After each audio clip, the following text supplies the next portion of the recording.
Hello everybody, it's the Historical Gamer once again, and today we are returning to War in the Pacific, Admirals Edition, our Let's Play series against Hartwig. In today's episode we're going to be looking, I think this is the right replay, I'll know soon enough, at the April 26th replay, and then the April 27th issuing of orders.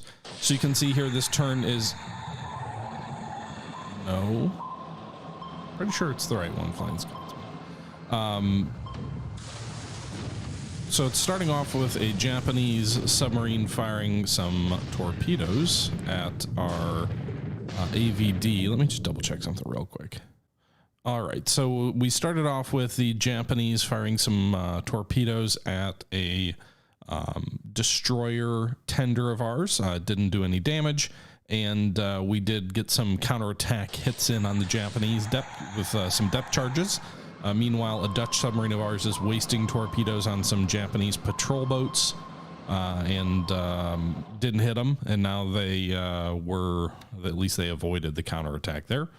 And we're moving into the night phase. So night air operations, not a lot of night stuff going on for our airplanes today. We do have some air attacks planned for today, but it looks like the Japanese are actually landing troops on Palawan here near Puerto Princesa, which is one of the few bases in the Philippines still in our control. You can see here they are bombarding the troops there that we have. Just a small garrison of our own, 23 casualties. And then they are unloading. It doesn't tell me what they're unloading here, but they will be unloading troops, or are unloading troops here over the beach to this particular base. Now, I think this might have been something. It looks like they're part of the 91st Guard, Naval Guard unit. This might have been something that maybe Lodrick was planning, because this is only turn number 2 for Hartwig. So I don't think he would have had time. I could be wrong, but I don't know that he would have had time to issue that command, or at least load those troops up on those transports. In any event, it is going another step toward closing the Philippines to us. We do have troops at Clark Field and at Bataan, but they are running low on supply. So it's only a matter of time until those troops are cut off. Moving into the air operation phase, we'll have to take a look up near the Alaskan islands there, because something just popped up there for a second. Meanwhile, some Japanese bombing occurring near Tijulap against one of our isolated units there, getting some airstrikes in there against a base force of ours. A couple of raids coming in. These seem to mostly be pilot training raids, I would guess, given the fact that well, they're committing a lot of aircraft to pretty small formations there. I'm guessing they don't want to lose casualties to flak, and so they're just trying to give some of these guys some bombing experience so they get their experience up. Meanwhile, we're seeing some air operations in China again. We haven't seen a whole lot lately, but looks like Hartwig is renewing the campaign there. We've got 17 bombers hitting troops of ours to the northeast, I guess southwest of Chang here in central China. We also had 9 Sonyas bombing some of our troops in China as well. Again, China tends to be a pilot training base, and well, he rectified Lodrick's mistake pretty damn quick. So if you remember Lodrick's last turn, he left Palembang without any cap, and I decided, hey, why don't we try and take advantage of that and hit Palembang with another airstrike. I did move the B-17s out of there, so we don't have any of our high-value stuff, but I did decide to go ahead and send the DB-7Bs, which are basically American A-20 Havocs. I think they're called Havocs, which are light 2-engine bombers, really, attack aircraft or whatever. But it looks like the Japanese have intercepted these Dutch bombers here at Palembang. Over 40 Zeros engaged here. And so it looks like pretty considerable damage there. We did get one bomber through, and it was destroyed by flak. So we did drop 2 250 kilogram bombs on the port. Didn't do any damage. Meanwhile, it looks like they had 48 Zeros from the Shoho on cap. So he immediately got considerable air assets into Palembang to defend against another airstrike of ours there. Meanwhile, 6 B-25C Mitchells of the Dutch Air Force followed in that first strike, and now they're running into the Japanese cap again. So more free kills for Japanese Zero pilots, I suppose. Those Mitchells are not going to fare well. We'll fast forward through this. And 4 of the 6 were shot down. Also from the Shoho, yeah, so he's got 48 aircraft from his carriers flying cap over Palembang, probably relocated from Singapore, where I assume the carriers are, or where they were before. But that was a pretty quick remediation of the lack of combat air patrol over one of the most, if not the most important target in the entire war. Meanwhile, no Japanese cap over Hong Kong, so that's good news. We had planned this on the last turn for Lodrick, but because of bad weather, these aircraft didn't fly until then, and so we did get some British bombers that are based in China through to Hong Kong, and we're hitting the Japanese shipping in the port here. So while the Palembang strike was a failure, no Japanese combat air patrol over Hong Kong. Looks like we got 1 bomb hit into the mine layer, the Itsukusumiya, and then we have 1 bomb each into the float plane tenders Hawaii Maru and Bosan Maru. Both of those ships are on fire. We also did hit the port twice, 1 port fuel hit and 1 repair shipyard hit. So all 12 bombers of the Blenheim 4s and 3 Hudsons made it through for this particular attack. No enemy combat air patrol. And we did a little bit of damage to the Japanese shipping there, so that's nice. A second raid coming in here of 18 more Blenheim 4s. So the British medium bombers are getting their work in. It looks like deck penetration on Hawaii Maru there, as well as on the mine layer again. And also another deck hit there. So these guys are doing some good work. These 250-pound bombs coming in on these British Blenheim 4s. I forget where we're flying out of, but it's somewhere south of Chungking. And again, no Japanese combat air patrol. So 4 bomb hits into the mine layer, heavy damage, heavy fires. 4 bomb hits into the Hawaii Maru, or sorry, 1 bomb hit into the Hawaii Maru, heavy fires, heavy damage. That's the second bomb into her. And then 1 more bomb into the Bosan Maru, which is having heavy fires. So 3 of these enemy ships, 2 of them suffering very serious damage, 1 of them suffering modest damage. It looks like another port hit as well. So these guys are doing work with dropping their 2 250-pound bombs there. So we got, what, 36 bombs down at 8,000 feet, because we had 18 aircraft with 2 250s each. And then of those 36 bombs that we dropped, looks like we hit with 6. So that's a pretty damn accurate strike. Meanwhile, we've got 11 Hudson A's coming through on the 6th strike of the day, and they are hitting the port as well. So we've got 250-pound bombs coming in on the Hudson 3A's. These guys have nice long range, the Hudsons, and they're also of British crews, I guess. Fuel hits are nice like a G-Men. Fuel, looks like we're bombing the fuel tanks. I imagine that'll destroy Japanese fuel, which is always a good thing. The Japanese don't have enough of that. So it looks like 2 port fuel hits, 1 port supply hit, 1 port hit. Meanwhile, we also got 2 more bombs into the Obasan Maru, which now has heavy fires and heavy damage. 1 bomb hit into the mine layer here, so that's its 6th bomb that it's taken, I believe. And then it looks like we also got 1 bomb hit into a coastal minesweeper or a port minesweeper, ACM. 1 bomb hit, and it also says it's sunk. So pretty, I think, effective bombing attack on Hong Kong. I imagine that did quite a bit of damage to the stuff that was in the port. I don't think it's going to close the port. We didn't get enough damage like that, but nonetheless, certainly gave them a little bit of a bloody nose. I think that's worth the gamble. We didn't lose any aircraft either, as far as we could tell. Flak was light also. Japanese continue to unload here in the Philippines, and that does it for the AM phase of air operations. So we'll move into the PM phase, I believe. Oh, nope, that was the PM phase. So Japanese deliberate attack to the west of Changting. You can see here we've uncovered where all of their armored units are here, this massive armored fist.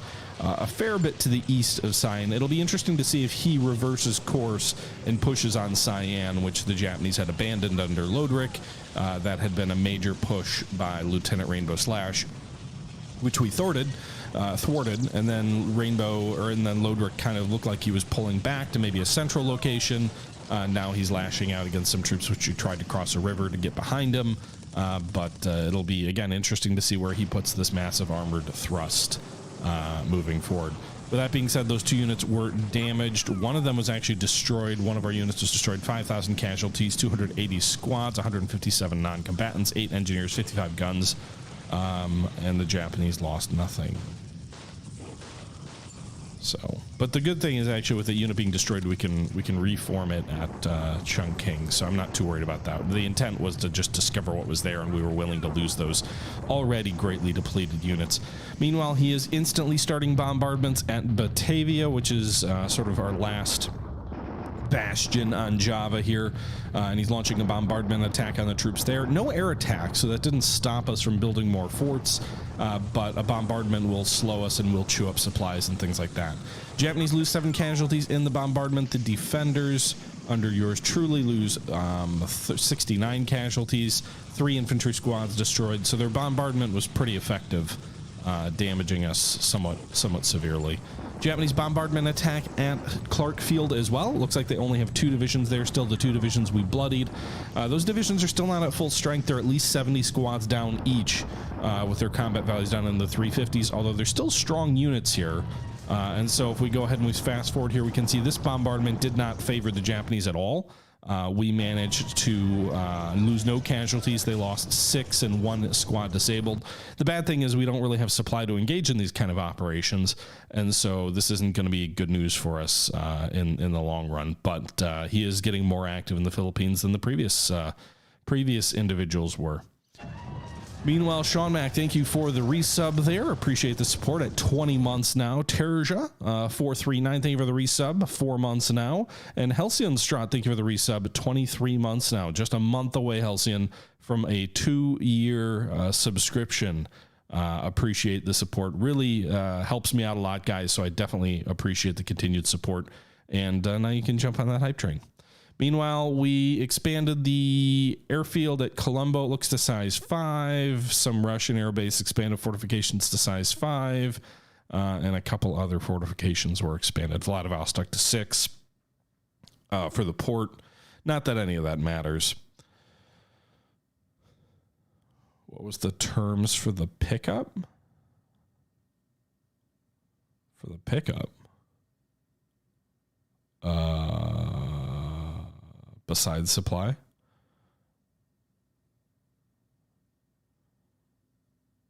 Oh, for him picking up the game for Halcyon.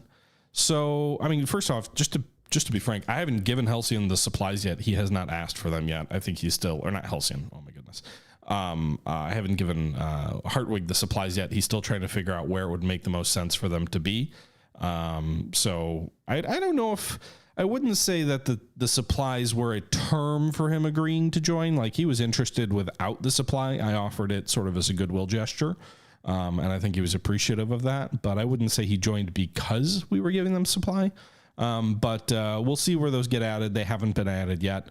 The only other thing that we agreed on that he thought would help, and that we suggested as well, was giving him the ability to edit the upgrade path so that, you know, aircraft that previously had to upgrade to like a 0 A6M2, like A6M2 like C or whatever, I don't know what it is, but there's a sub variant of the M2 that a lot of his squadrons have to upgrade to before they're allowed to upgrade to the A6M3. And we're going to edit the database to allow them to just go straight to the A6M3 based on some of what the R&D work that the previous players did. I think they skipped that mid-tier development. They kind of forgot about that, I guess, when they were setting up their factories. So we're going to let them do that. But nothing overly dramatic. That's probably a bigger help for him than the supply, to be honest. Okay, so let's take a look here at the turn. So we lost 10 aircraft. He lost 3. We actually lost 12, but we lost 10 in air-to-air. Of the air-to-air losses, 6 of them were B-25 Mitchells, 5 of them were the DB-7Bs, which again are the A-20 Havocs that are in the Dutch Air Force. We claim 1 Oscar destroyed via ops loss, 1 KI-32 Mary, 1 KI-15. 2 Babs. We lost 1 of Blenheim. Not in the bombing of Hong Kong, but an operational loss. And so we damaged some shipping at Hong Kong, I think pretty severely. I'm not sure what he still has there, but if we go and we take a look at ships sunk, does it give us any indication that any of those were sunk? No. Why does it say, like, I feel like nothing ever shows up in last turn, and then you go here and it does. Yeah, but nothing showing here either. Okay, well, it doesn't claim any ships sunk, but I think we probably sank that mine layer. And then we also did claim the ACM. So we'll see. We know we didn't sink the Hiryu. It looks like he is probably forming these ships up into a task force to get them out of there, out of our bomber coverage. You can see here the infantry that was bombarded at the Philippines, or I guess at Clark Field, still has 1,500 assault value. I think they were at 1,600 not that long ago. But the supplies are becoming a really bad, really disastrous situation here. Like the 2nd Constabulary Division, 282 supply. It needs 700, so it's massively short. There is nothing to pull through from Bataan. There's only 139 supply at Bataan. Skanzi, thanks for the bits. Appreciate the support as well. But there is nothing at Bataan to pull through supply-wise. So I did go ahead and I don't know if I'd call this a gamble, but I've pulled some B-17s back to Mandalay, and I think what we're going to do is, sorry, not the B-17s at Mandalay, but I did move one of those B-17 units into China, into Tuyan, at, I forget where this place is called, but somewhere in China at Tuyan. And so we've got 3 B-17s that are at this base, and we set them up to supply Bataan. It's definitely not going to supply enough to keep these guys even remotely effective. But at least maybe a little bit of a morale support. I'm curious to see how much 3 B-17s can carry over. Additionally, I did move some of those bombers that hit Hong Kong last turn. I don't expect the enemy to just let us hit Hong Kong again. We saw how quickly they reacted to the Palembang strikes to get fighters in there, so we'll probably see fighters in Hong Kong next turn. So what I did was I went ahead and took some A-29 Hudsons and some Hudson 3As, both of which have the legs from Quilin to get to Bataan, and so we're going to use these 20 aircraft as well to ferry supplies into Bataan. So 20 medium bombers, 3 heavy bomber, and we'll see how effective they are. Halcyon is saying it's 1 supply per 1,000 capacity. So if we take a look at the B-17 aircraft data, their capacity is center range, normal range. Where does it tell me the capacity?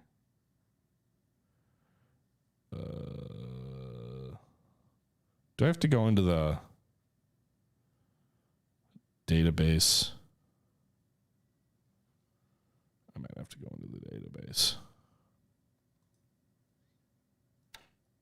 No, it's not the maximum load. I don't think so anyway. Let's take a look here. Go into troop and aircraft, allied aircraft. B-17D.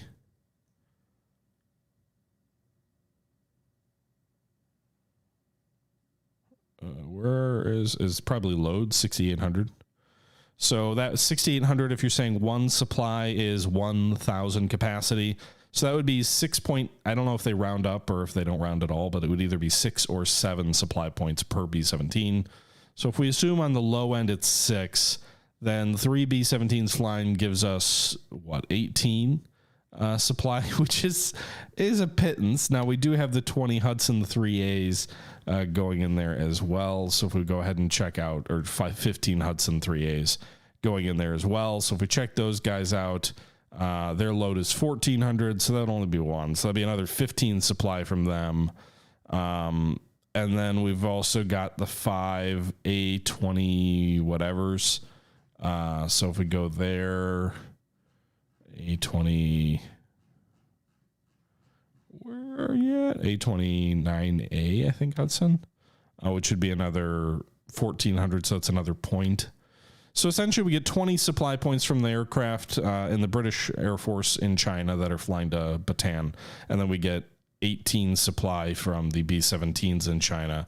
So that would give us 38 supply, which doesn't sound like a lot, but when you have 139 in the entire base, 38 supply sure seems nice. In terms of like bigger units, I mean, if you added 38 to 266, it doesn't really make a big difference. If you add it to any of those units there, I don't think it brings anyone into supply. We're short like 6,800. So if he gives us 100 days, that will be great. But otherwise, and 100 days where we don't consume any supply, which also wouldn't happen.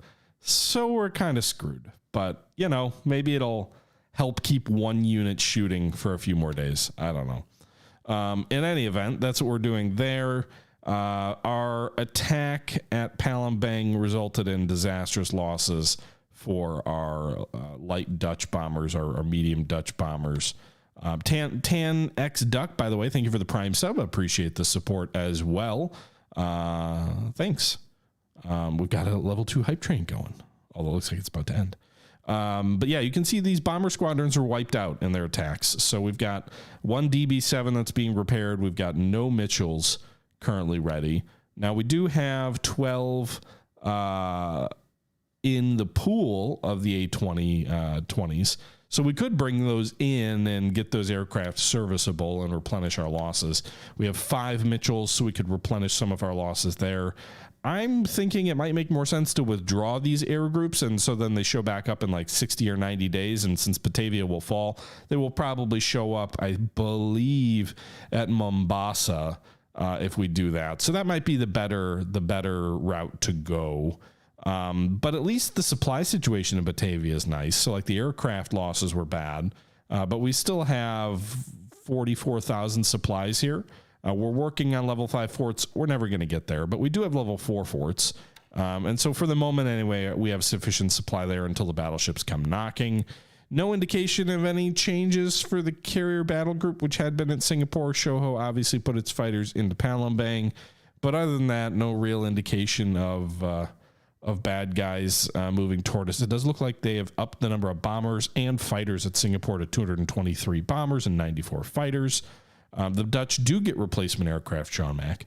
I'm not sure if that ends when Batavia falls or when the Dutch East Indies falls, but at least up until this point, they have them. Meanwhile, other good news, I think.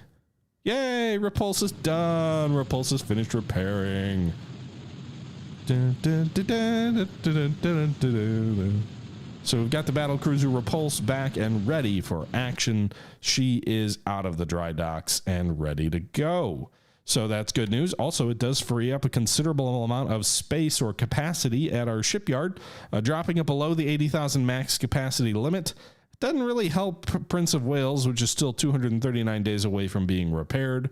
But in any event, it definitely is nice to have the Repulse back. So we can see what maybe we would do with a fast battleship. Maybe have her go join the American carriers off the west coast of Bombay, which I believe is where they are right now, as well as a few surface combatant groups, mainly looking to protect large convoys about to come in to India. In terms of what else is going on this turn, well, we saw the bombing in the Dutch East Indies not go well. We saw the bombing in Hong Kong go well, and we're going to pull those British bombers out, or at least shift their base. Repulse was 280 days when Repulse was in dock, or Prince of Wales was. Oh, okay. So you're saying it cut 30 days off the repair? That's nice.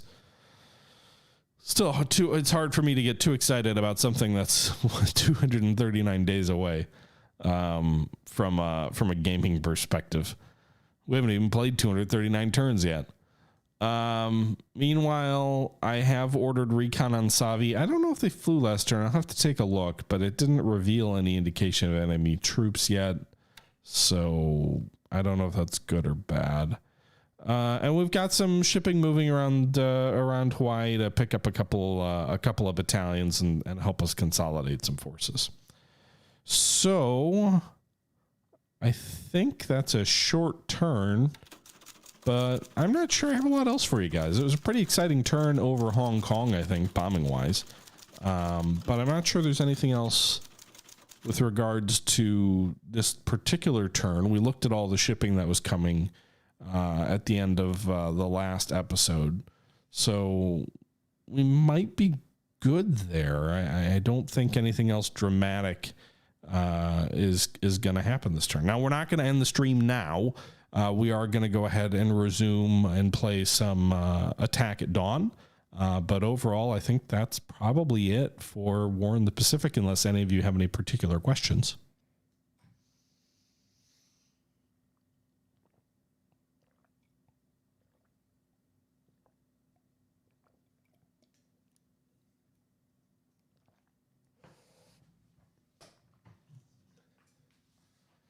I've started mass conversions of AKs into APs. Mass? I don't know if I'd say mass. I've definitely started some. I think a lot of that's happening in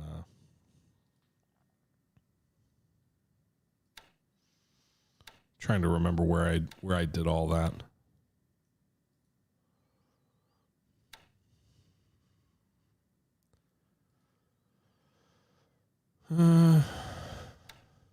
It's around here somewhere, but we are converting APs into or AKs into APs. There were also some AKEs that we were converting, and I believe a couple of ARs. So in terms of shipping here, if we go to troop transports to see when stuff is ready, looks like we don't have anything in particular coming online until 35 days from now, the President Adams. We have a fair bit coming out in late 42. We're a little short on APs.